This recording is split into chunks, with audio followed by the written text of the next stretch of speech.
Good morning, everyone. Good morning. I hope you guys can hear me.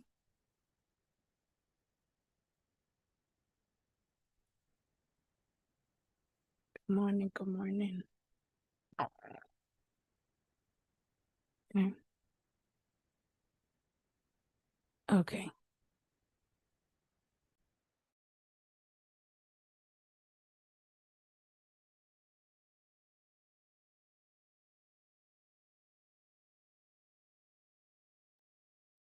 Okay. Ooh, this is a Monday morning. Listen, guys, this is a real Monday morning. Um, I woke up at midnight, and after I prayed, I couldn't go back to sleep. It was 2 o'clock. And I kept saying, I'm gonna go back to sleep. I'm gonna go back to sleep. And when I went back to sleep, it was actually 4:30. 4:30. So I hit the bed at 4:30 in the morning, and then I said, let me rest a bit. So I did wake up on time, but then what happened is I actually had a headache from that weird sleep. So I just gave myself another like 20 minutes. All right.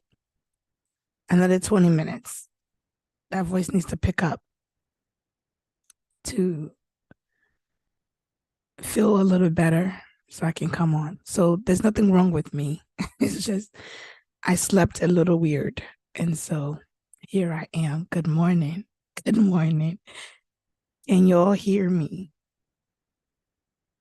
Okay, awesome. So this is how I'm starting my Monday, but all is well. I'm excited. I'm all prayed up. I hope that you are also all prayed up, that you're praying to cover your week and you're praying for your marriage. Any chance you get, pray for your marriage. So let's dive right in. We have 20 minutes. I can talk about finances. All right. Okay. So today we want to talk about finances. All right. I hope my voice is a little tiny bit better. So I'm going to record this. Yep. All right. So finances, when it comes to finances as couples, I believe that what you do with your finances is your personal decision. What I'm going to be doing today is just really providing just some tips on how manage the household finance. There are so many different ways that you can do that, but I know that finances is part of the leading causes of divorce. Okay, we have money, money is finance. We have communication, we have finances, money. Um, those are like the two leading causes, and infidelity as the three leading causes of divorce.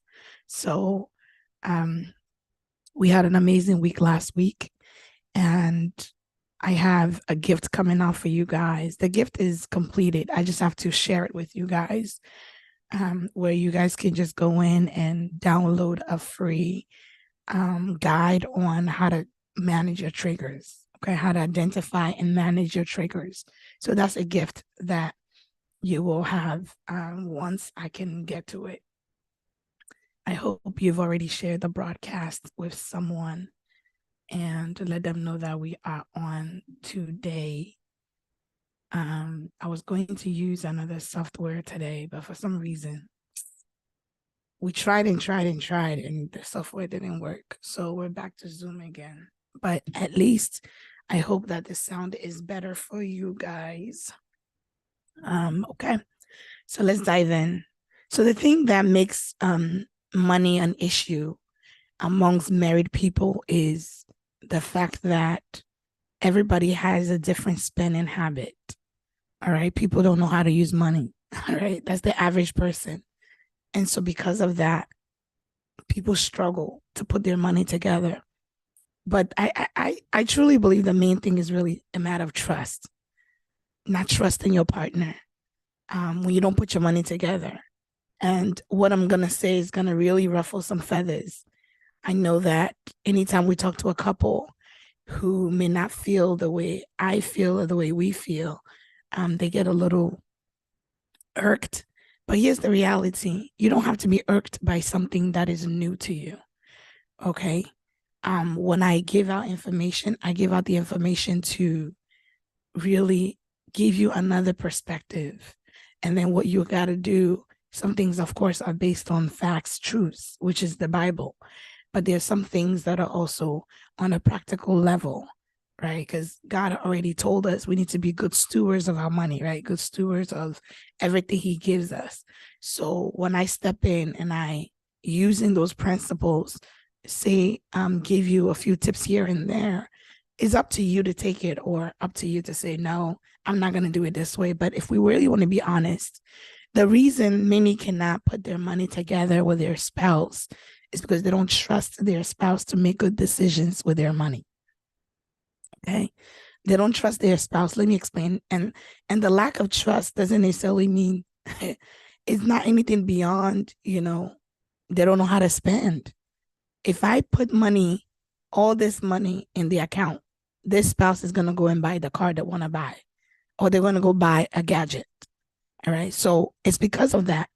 A lot of people are like, no, I have to keep my money here and then I will bring money. They don't, because think about it. When you get married, two shall be one. That's what the Bible says. Two shall be one. You're one in many things, right? The concept of one, you're not physically one, but you're spiritually, emotionally. Sometimes you're even aligned emotionally. You're one in mind. Amos 3:3, can two walk together except they be agreed? That agreement that comes, do you understand? That agreement that comes from being together is an agreement that allows you to do a lot, to accomplish a lot. Because if you're not in agreement, it's very difficult to come to the same place, to do the same things, to build a legacy when you're not in agreement. All right. Legacy includes many things: finances, habits, cultural things, practices at home. I mean, a legacy is broad, but usually it includes money, it includes generational wealth. That's a legacy. So if you're with your spouse and you don't even trust your spouse enough to put the money together, oh, I'm a better manager. Yeah, you can't trust that spouse to make good decisions with your money. Let's be honest. Let's call a spade a spade. Because if you don't recognize that, then you can sit with your spouse and say, okay, let's work on this. Because that's your job. Like, that's your responsibility as a partner, to bring out the best in your spouse. That's your responsibility. And a lot of times, some spouses are very stubborn and you can't bring the best out of them. When you try to talk to them, they what they know is what they know. What they're gonna do is what they're gonna do. All right. But it's important. I was sharing with someone that, what, it's important that when someone comes to you, right, and says something, like gives you an advice, or hey, I don't like how you put this thing, or whatever, or I don't like how you handle this issue. It's the natural thing is to say, I don't care. Okay, let's be honest. The natural thing is nobody wants to be told what to do. I mean, that's why children fuss, because they don't like nobody telling them what to do as children. All right. But we also know that as much as children don't like that, they're not matured enough for us to trust them to make better decisions. So we don't trust our children to make decisions anyhow, because they're just not good at it. You understand what I'm saying? Like, they don't understand the consequences of the decisions that they're going to be making, or the things that they're going to be doing.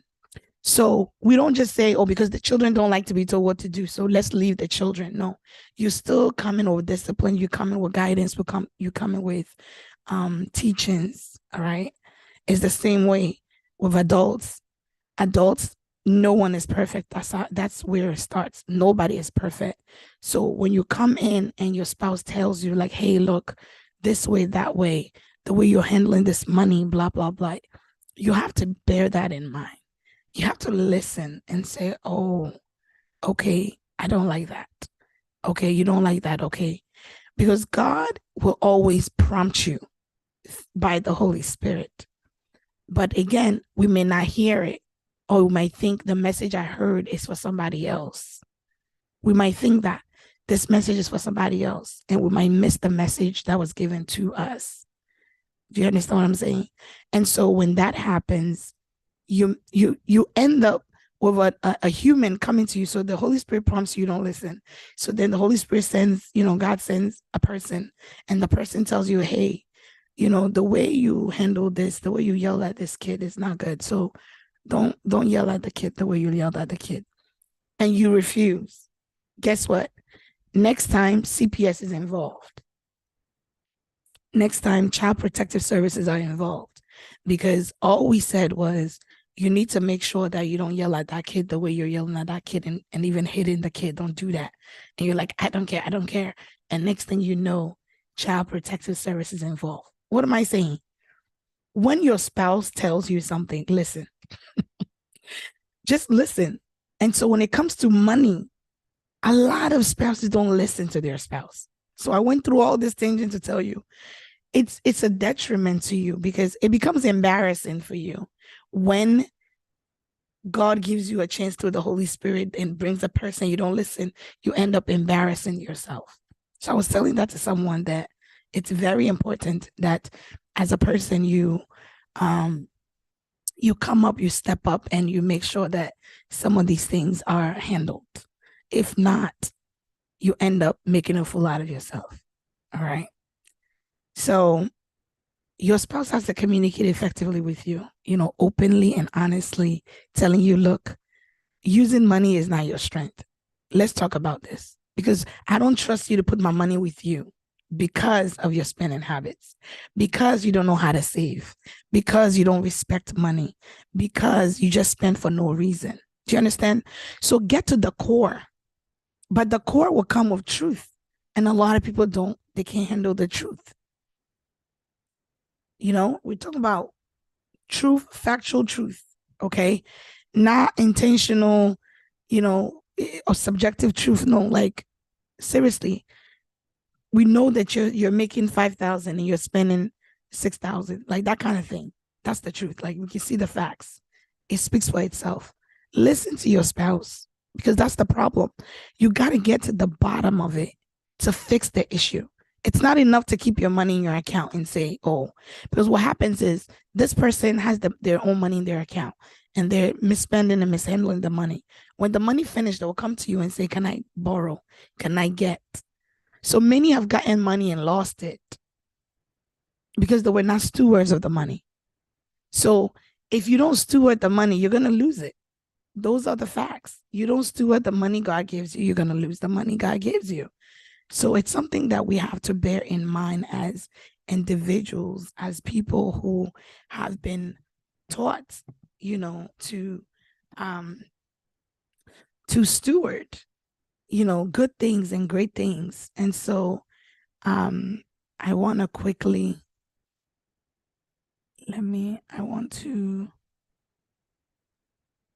okay.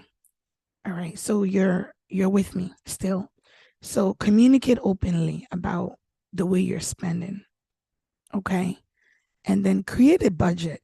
Okay. You need to create a budget as an individual. Everybody needs to have what they spending money on. Everybody needs to have, they need to know, okay, this is how much comes in, this is how much goes out. And I mentioned this here before. I told someone to create a budget and they're like, oh, I can afford it. And I'm like, what do you mean you can afford it? And all that we're saying is that I can't afford it because the money's not enough. You can still budget. You can still budget even if the money's not enough. Like, Budgeting has nothing to do with how much money you have. You can still budget. So please make sure that you keep a budget of how much is coming in and how much is going out. That's like crucial. And together, you need to set financial goals. Okay. What is my goal? What am I trying to do in the next 5 years, the next 10 years? What are you trying to do? And every quarter I will take my book and we will, talk about finances, because sometimes you think you're on the right path and then you spend a little too much, or you do something a little too much. So it's important that you create a budget. You have to create a budget, and your budget will help you to know, this is how much I've spent so far. This is how much I have left. This is how much I can afford to give to charity, etc., etc. All right. So review your budget regularly. And another thing I want to say is you have to decide how you want to manage when it comes to, you know, the reasons. Let me give you the reasons why I think you should have like your money together. I'll give you reasons why you should put your money together. And I will also tell you the downside to putting your money together. Right. All right. So when the money is together, there's simplicity in the home. All right. It's easier to manage just one account versus trying to manage all these accounts and all these expenses. There's also transparency. You hear me talk about love, intimacy, and transparency. Transparency, finances fall under transparency. And a lot of people are not transparent. The only reason why, a couple, one person can go take a whole vacation with another person. What? There was a case like that. Well, a man went on vacation with another girl. His wife was home. He was on vacation. No. If there's transparency, if the money is together, believe me, to plan out a whole vacation like that, no, not at all. Not at all. You will catch on. You will know. So that's an advantage. It's transparency. It's an advantage of you opening up and sharing your money, because then you will know, where's the money going? Who are you funding that I don't know? Do you understand what I'm saying? So it's not a control matter. It's for you to know where your money is going. Your spouse's money is your money as well. And so, because think about it, if I'm not working, the money you make is our money. Do you understand? So when you say put your money together, so if I'm not working, where's my money going? What am I going to do when I'm not working? See? So your money is your money together. This is why when you go through a divorce, you divide everything 50%. We're not talking about signing a prenup or any of that. Like, you go through everything and you divide everything, because the money is both of your money. All right. Shared goals. If you have goals together, I'm telling you, you can do so much together as a couple. When you share, because you have a legacy that you want to leave. So the legacy is going to stand by the day-to-day, everyday things that you guys do. So when you have goals together, these goals are going to help us leave things to our children, help us leave things to our grandchildren. These goals are going to help us, blah, blah, blah. Do you understand? It will help with ownership. We'll talk about real estate in a little bit. Okay. Real quick, we'll talk about real estate. All right. Teamwork. You need to work together as a team. Finances can really make you feel like a team, because you have to talk about things. You have to go towards common goals. Like when you sit and say, okay, now we have $20,000 in cash. This is what we can do. All right. It makes you aligned together. All right. But here's some like downside to putting your money together.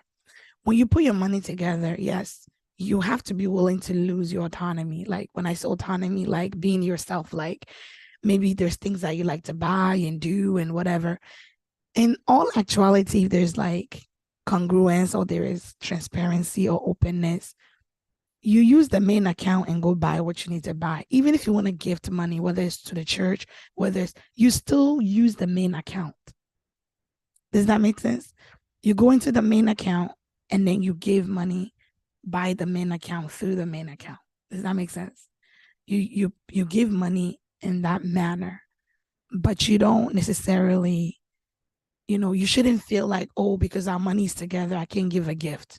No, the money I give to family is coming out of the money together. You may have to agree on a number because some of our family members that we help them a bit too much, right? So you may not necessarily want to spend 1,000 on family members on a regular basis, even a quarter, because maybe you guys have some financial goals. So all you can do is $200. Then you agree on that and then you do that.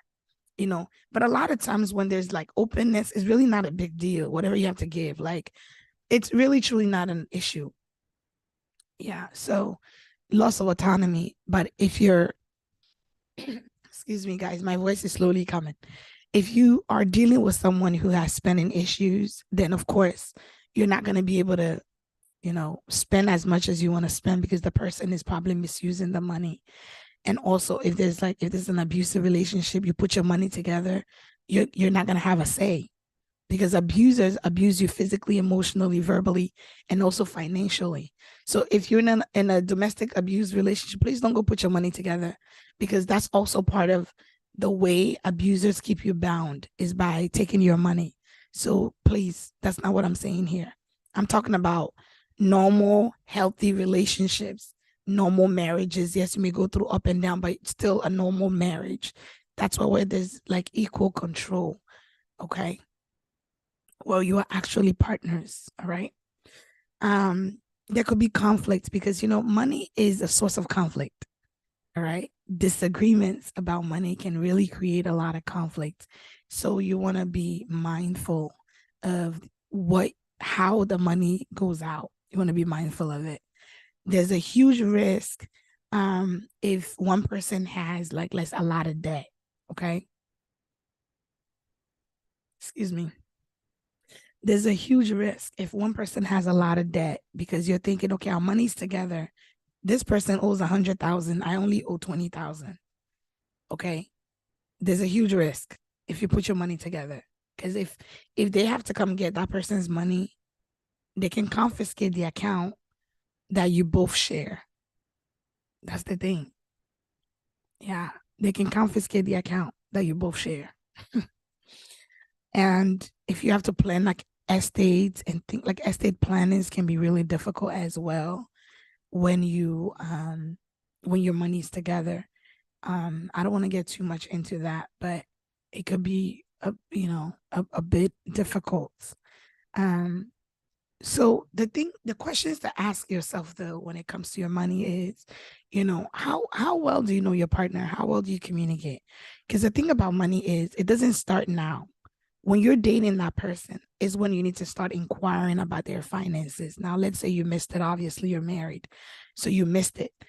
So now, even if the finances are not that great, you need to address it now. Like, I don't have a problem with couples saying, okay, we're going to keep our money separately.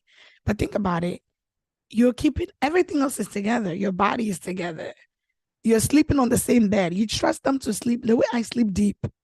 If I'm going to trust somebody to sleep next to them and wake up, then you know what? I'm going to trust them to use my money, because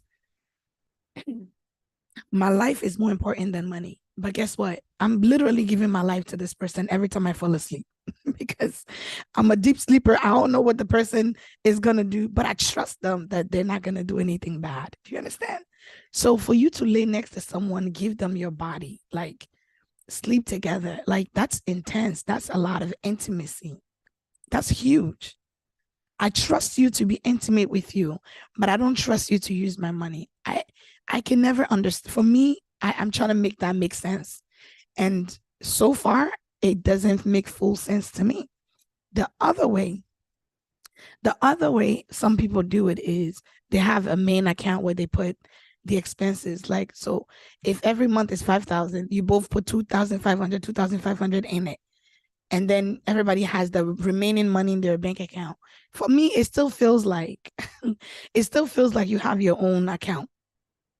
I'm not saying don't do that. If you feel safer having a safety net on your own, that's fine. Like, that's truly okay. Some people really can't do without their autonomy, without without them feeling like I really want money by myself. So you know what? At some point in our marriage, we had to, you know, well, there was an two separate accounts that was open. It wasn't intentional. We opened it for something else, but it ended up working out where we can put some money here and there in there. So however you do it is fine. Like I said, if it works for you, but you want to reconsider if your money is entirely separate and you're living like roommates, and every month you put your portion, they put their portion. That concept, it works and it doesn't work, because ask yourself, why can't you do it together? Because how do you build the goals together? Like, how do you buy homes together? Like, oh, I put 5,000 in it. Oh, they brought 10,000 for the down payment. No. How do you do things together if you cannot put the money together? Do you understand? So I want you to think it through. Like I said, everybody is different, but what is the reason why your money is not together? What's the main reason why your money is not together? Get to the root of it and try to resolve it. I think that's the best way to go about it. You know, if it's not a trust issue, because think about it, do you want children? Do you want to buy a home? Do you want, if you're together financially, guess what? You won't get up and do a huge wedding knowing that after the wedding we need a place to live. We don't want to rent. This, for me, I'm like, okay, you're gonna rent and then go spend 40,000 on a wedding. Again, that doesn't make sense to me, because yes, they say, well, not everybody wants to buy a home. Yeah, I know, but who wants to spend more? Do you know the concept of renting? Renting means that for now, either is lower or this is all I can do. I'm not able to buy a house. But if you can buy a house, who doesn't want to lower their mortgage and pay themselves? So a lot of things we fight against, you don't fully understand. Why do you fight against owning a house? Why are you fighting against it? Not everybody wants to own. Okay, but everybody wants to spend money and use it, like misuse their money. No. So you have to look at the reality of it. If we put our money together, and maybe the money has to come together to pay off the debt of one person. So think about that. So you have to trust the person enough to say, okay, they owe 100,000. I'm gonna help them pay off maybe 50,000 of that debt, because we have the cash. You see? So if I owe 100,000 and you owe 20, and you pay off your 20 and I still owe 100, we're still not aligned.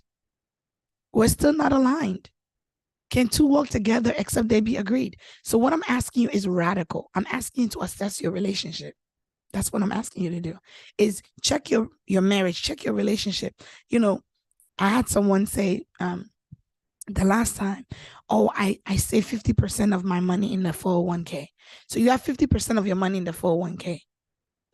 Okay, what about your spouse? Are they putting all their money? Do you have enough? Or is 50% enough to live? If it is, then it is. You understand? Like, to me, that's a big risk anyway. But if it is, then it is. Okay. If the money's together, we know where we are. We know where we are. We know what we can afford. We know what we can't afford. So it's not like, oh, I can afford a $50,000 car, but you can't afford it because your money is low. No, you're together. You're together. So ask yourself these questions. If your spouse has bad spending habits, work with them and help them. Teach them. That's why we get married. To multiply, replenish. Yes, multiply and replenish. You can't replenish by yourself. You can't multiply by yourself. So the two come together to work together to make things possible. There are things that we have been able to do as a couple because we are together. So everything that comes, it comes to attack us being together because we agree on things. Does that make sense? So no, we don't have the same thoughts. We don't have the same word completely. I was just telling my husband, I think it was Saturday. I said, we're completely different. We're like opposites. We are so opposite. Doesn't even make sense. Like we don't like the same things. He was trying to buy, was it a couch? No, he was trying to buy like a shoe closet or something like that. I don't know what they call those things, like a sidebar, I think it's called. And he picked one. And I'm like, and I'm here picking this and picking that. He's like, nope, not, it's not nice. So it's like we're completely up. We don't have the same taste. We don't have the same. I don't know how we got together, but I think it's the agreement. Okay, that's it. Because we're completely different people. And sometimes that's the case. Okay. It's not about we have the same this, we have the same that. We don't share the same anything. But there is agreement. There is agreement. So I have to agree that I don't know how to decorate. I don't know how to put things together. So I'm okay with letting you, organize the home and buy furniture and whatever. We agree that you clean very well. Like we agree. You understand what I'm saying? So I can agree on that. We agree to disagree that we're very different people. We're opposites. But it works because if we agree on a decision, we're going to go towards that decision. So if there's no agreement, it'll be hard to buy a home because a lot of people say we're renting and look at how they're spending. How am I going to go buy a house? What's going to happen when I buy a house? But the thing is, if you buy a house, you spend less. If you buy a house, you do a lot of things will be less. So the house will help you. The house will help you. And how do you go about buying a house? One day I'm going to offer like a free mini, like financial course where even buying a house, right? As a couple, you come to find out both of you don't have to be on the loan. If one person's income can buy the house by yourself. And then you can use your credit to go buy another house. So that's the legacy, like what you guys want to build together, the things you want to build. Because of that, you work at it together and make sacrifices and get there. There are things that he wanted when we first got married. It took a whole 7, 8 years to get it. Do you understand? And they're not huge things. It's just that we just weren't going to get it because the money wasn't going to help. All right. So it's very important that when it comes to money, we really assess. If you're not married yet and you're listening, talk to your man, your woman about finances.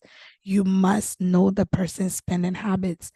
Anyone that you know that spends anyhow, who does not save, it speaks to a lot of their habits. All right. It speaks to a lot of their habits, their deep wounds that they're working through. You have to find out what is it that makes you want to splurge. What is it about you? What happened to you? So it speaks to a lot of things. So the way people spend money speaks a lot volume about them. So pay attention. If you're not married yet, pay attention to how that person is spending. They go to the restaurant and they buy this and they buy dessert and they buy it. You're like, unless they're making like 6 figures and they're single and they're buying this, and I mean, why are you spending so much money just on a menu, like on a meal? It speaks a lot about them. So make sure that you pay attention. All right. Agreement. So I leave you with that. Can two walk together except they be agreed? Let there be agreement in your relationship so that you can build a legacy that will last generations upon generation. Okay, Solomon left thousands and so much money to his generation, and we have to do the same, is to leave enough wealth so that our children don't have to go through what we went through. But if you misspend right now, you're going to destroy the legacy that you want to leave your family. And in every relationship, there tends to be one that's a spender and one but if you agree, you both learn better habits. All right. So you guys have a